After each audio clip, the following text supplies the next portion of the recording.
All right, hello everyone and welcome to today's video. Today's video is my Genshin Impact version 4.3 game plan. What you see on the screen is everything I know about the Phase 1 and Phase 2 banners as of when I recorded this video. Fortunately, just before I recorded this video, we learned who the 4-star characters are for Phase 1. So if that matters to you, Candace, Rosaria, and Sucrose, we have the new 4-star character Chevreuse on Phase 2, with 2 4-star characters to be named later. If you're wondering which characters are likely based on which ones we've seen uh, the least often, the last time we saw Goro was in version 3.3. Last time we saw Kujo-Sara, Xinyan, or Ningguang was in 3.4. And the last time we saw Layla or Kaveh was in 3.6. So my guess it's going to be one of those characters. If I had to take a further guess, I would say Goro and Kujo-Sara based on Goro being a Geo character and Kujo-Sara, it's almost perfect, if you know what I mean. Anyway, so what am I gonna do with these banners? Now I have enough wishes stored up that I could go from 0 to 90 twice. So I could go to 0 to 90, lose to 50-50, go to 0 to 90 and get to 50-50 and end up with whichever character I want. Now, as far as what I'm actually going to do, let's start with Phase 1. We have Navia, who I was kind of hoping when I saw that she was a Geo character, that she might be that Geo character that finally gets my Geo team from where it is right now to being a full run of Geo characters. I don't think Navia is going to be the one to do it. I feel like her kit is maybe a little too much based on her being on a team with other non-Geo characters. So the price of diversity right there sometimes. So I plan to watch what other people say about Navia. There are people on YouTube and Twitch whose opinions I value, and so I'll be listening to them to see what they think about Navia, and then make the decision whether to pull her or not when she gets her rerun. And she will get her rerun in Chapter 4 at some point. All of the new 5-star characters will get a rerun in Chapter 4 at some point before we go to Chapter 5, so I'm not worried about that. As far as Kamisato Ayaka, she's been high on my list of characters to get for a long time. I feel like my interest in her is starting to wane a little bit, mostly because I now have Wriothesley, and Wriothesley fits the needs that the needs that I had in mind for Ayaka. I do still have Kamisato Ayato, so there is the possibility of putting her and her brother in a team together, although I have had a pretty long streak of having one sibling and not the other, so I don't know, maybe we should just let things go. But anyway, I'm probably not going to pull on Phase 1. If I do, it would be for Navia. And as far as the weapons banner, I usually only recommend going for the weapons banner if you're satisfied with both 5-star weapons. We know nothing about Navia's Claymore, but Kamisato Ayaka's Mist Splitter Reforged is one of the best swords in the game, if not the best, depending on who you ask. Ask me, Primordial Jade Cutter, it's just But if you're going for Navia's weapon and you get Mist Splitter reforged along the way, I don't think if you're going for Mist Splitter reforged, keep an eye on what Navia's weapon is. So that way, if you get that one and you don't have Navia, maybe you have another Claymore. As for Phase 2, I think that's where my wishes are going to be going into. I have C0 Raiden Shogun with Engulfing Lightning, and getting Raiden Shogun to C1, maybe C2, would be a pretty good thing. I know that Raiden Shogun isn't the best, hands down, Electro character in the game. She's still pretty darn good. So a C2 Raiden Shogun would probably get me quite far. As for Yoimiya, I have done her test runs. Her gameplay doesn't mesh well with me. So, like her as a character, never gonna pull for her. So it's really Raiden Shogun or nothing. As far as the weapons banners, obviously I have Engulfing Lightning, so I can't say much bad about that. One of the good things about Engulfing Lightning is it's almost a necessary energy recharge pole arm, and I know we get the catch for free if we put up with the fishing game in Inazuma, but you also need a really strong energy recharge weapon for Xiangling. So having Engulfing Lightning for Raiden Shogun and then being able to put the catch on Xiangling is kind of a situation of having your cake and eating it too. As for Yoimiya's bow, should remember the name of, but I forgot to write it down before I started recording this video. It's a pretty good bow. If you got that bow and you're on the way to Engulfing Lightning, I think you would find a spot for it somewhere. So that weapons banner, if you need one of those two weapons, ideally if you need them both, it's probably going to be as good a weapon banner to wish for as for. And I have really no opinion on Chevreuse. I am kind of optimistic that since she was on the preview with the death match, that maybe the death match will be taken out of inventory and put back into use. Ever since I benched it, however many versions ago. So anyway, that's my thoughts on that. Again,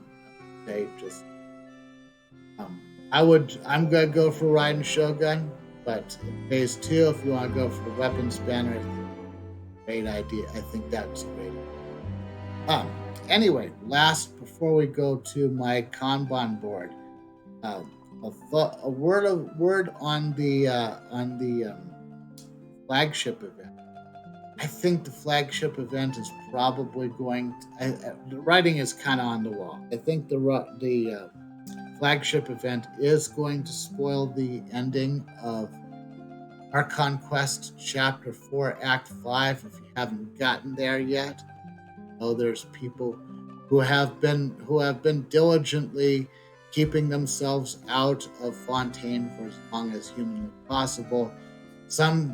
One person in particular had the ingenious idea of not doing the Kari Bear quest, so the Archon quest would have no chance of actually starting while they just explore everything.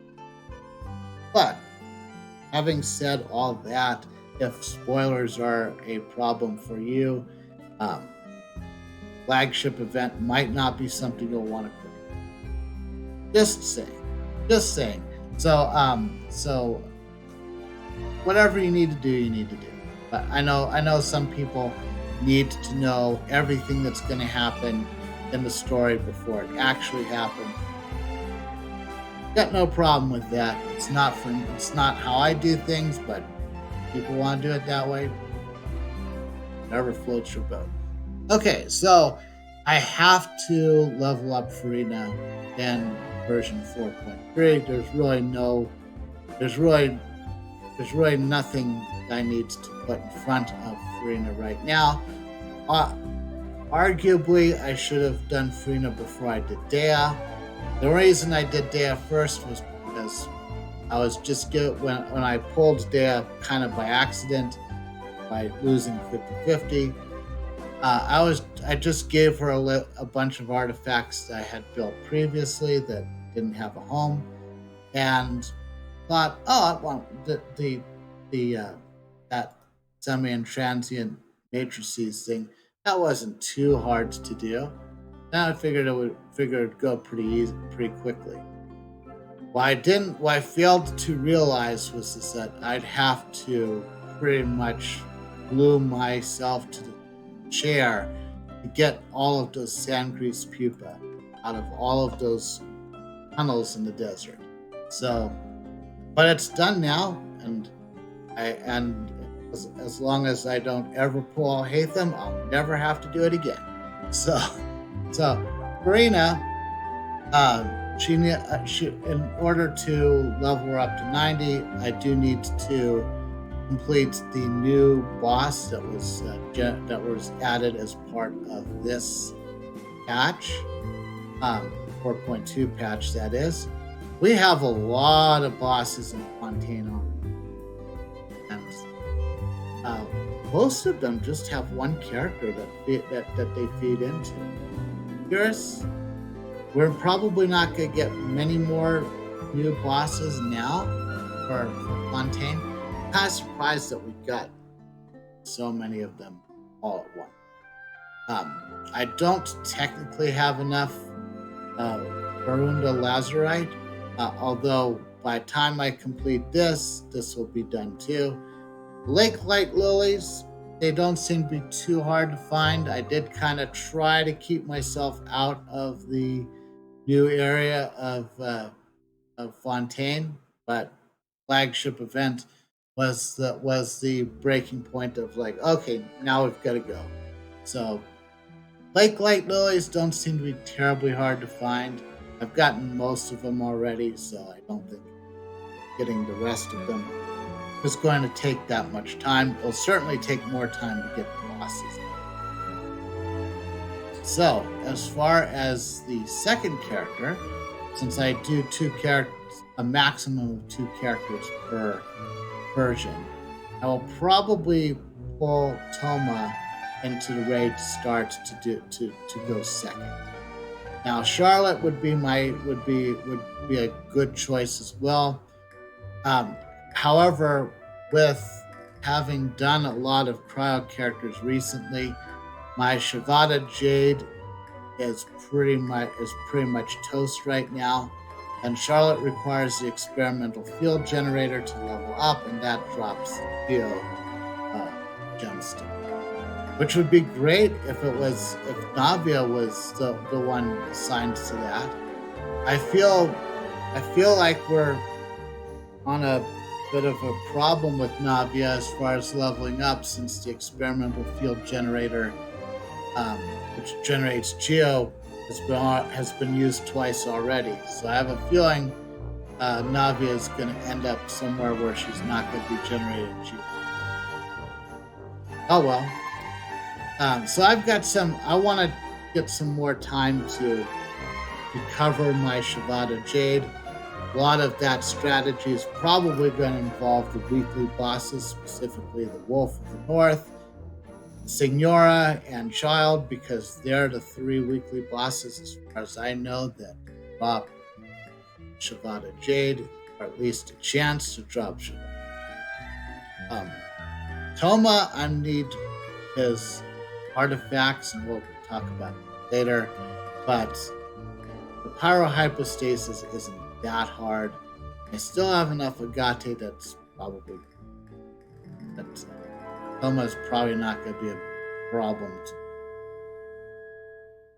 So for weapons, I usually go for 3. Last time I did 2, and that was mostly to give my weapons experience chance to recover a little bit, and also to funnel a little bit more of my daily resin towards the artifacts that I was trying to build. But as you can see, we're back to doing 3. Um, First one I'm going to do, and this is probably going to be done pretty quickly, is the Viridescent Hunt. Viridescent Hunt is a weapon that's been sitting in my inventory for a long, long time. I've never had any place to send it to, but I am right now trying to switch for official over to Golden Troop, and I think the Viridescent Hunt, while it's not a perfect uh, match for her, worked pretty well, I think. But particularly with the way that I'm probably going to end up playing her, that I will be saving her Pale Flame set and Rust, at least in inventory, so I still have it whenever I want to uh, put her out in Outworld, because she is awesome. That it's just that I figure I need to have a better real off-field DPS set for her in order to use her properly in Spiral. Yes, the Ultimate Overlord's Mega Magic Sword is my second uh, um, priority.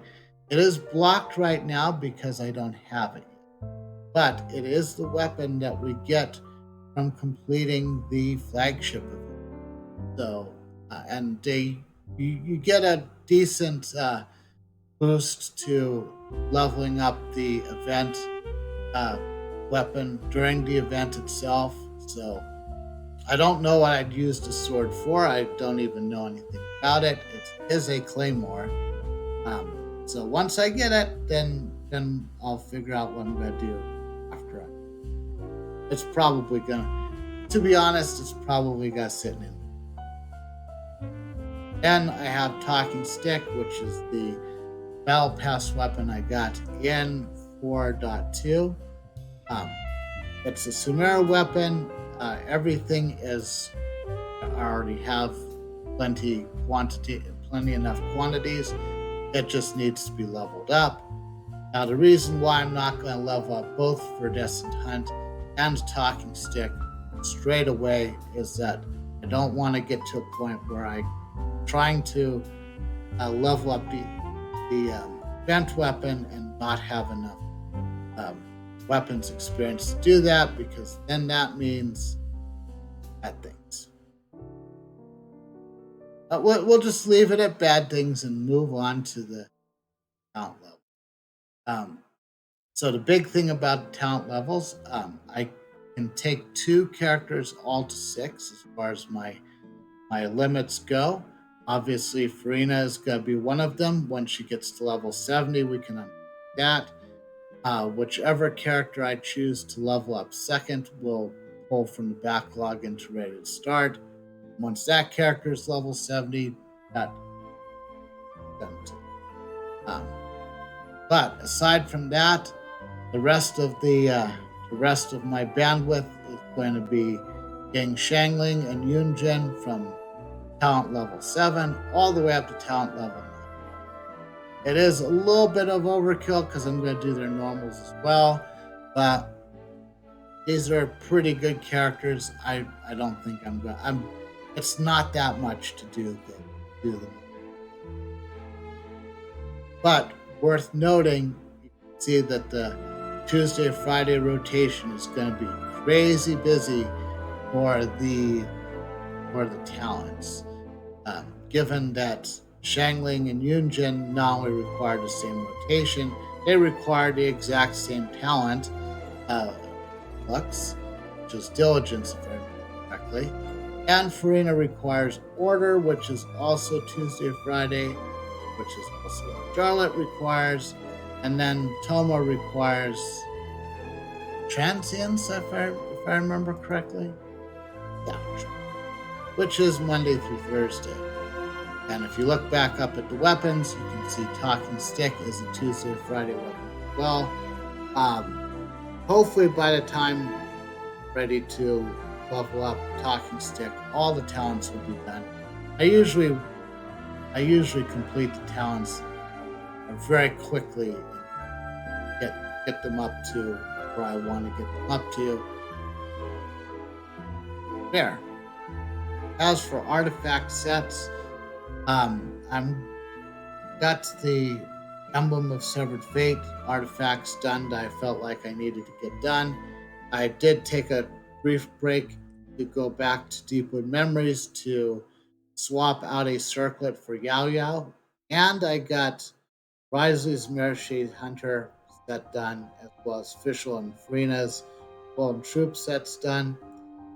I'm confident in Risley's Mirashade Hunter. Its crit rate does look a little bit low, but the 4-piece Mirashade Hunter bonus does give him a pretty good crit rate boost, which is going to fix that. Golden Troop sets, I feel like at this point I just need to see them in action, see if they need to go any further. But in the meantime, Toma and Kuki Shinobu will need Flower of Paradise Lost sets. Irritatingly, they're going to need very similar artifact sets. That's that set, with the only difference being Toma and, well, not even that. We're not. It's basically just going to be a bunch of EM for both of them, with HP as being the second priority. So it will be interesting to see how long that takes. I have a feeling it's going to take a while. You can see that in the strong box, I have going back to Thundering Fury. I would like to make a Thundering Fury set specifically for Levine. This is something that I've kind of taken a pass on before, but now that we're probably going to be just grinding, probably just going to be just barreling through a lot of Flower of Paradise Lost, getting Desert Pavilion Chronicle here and there along the way. Strong box is going to have something to do, otherwise I'm going to end up with way too many. Also, you can see Kaching and Lisa's Thundering Fury artifacts are kind of left up here to kind of just there to see if there's any, if we end up with a artifact that improves their sets, then great. If not, it's not a big deal. So anyway, that is pretty much everything. This is overall, I am happy that they're giving us a little bit of a lower, giving us a bit of a break during Christmas, which I think is a good thing. I thought that it was really difficult trying to get through Hat Guy's big event as far as when we did it in Chapter 3 and balancing that with the holidays. So I like it. I know that we're not done with Fontaine just yet. Not even close. We've still got an interlude to do. Still got another Dane Sliff chapter to do, and probably a little bit. But that can wait till later. We've got plenty of time between now and have to go to Natland. So hopefully you enjoyed this video. If you did, please consider leaving a like and or subscribing to this channel and following me on Twitch. On Twitch, I stream Genshin Impact twice a week, and on this channel, I do some Genshin Impact videos, not as many as I used to. I am going to get back to doing some more Genius Invocation starting in 3.4. So look for those probably on either Tuesday or Wednesday, depending. I'll probably have them on Wednesday. But anyway, that will do it for me.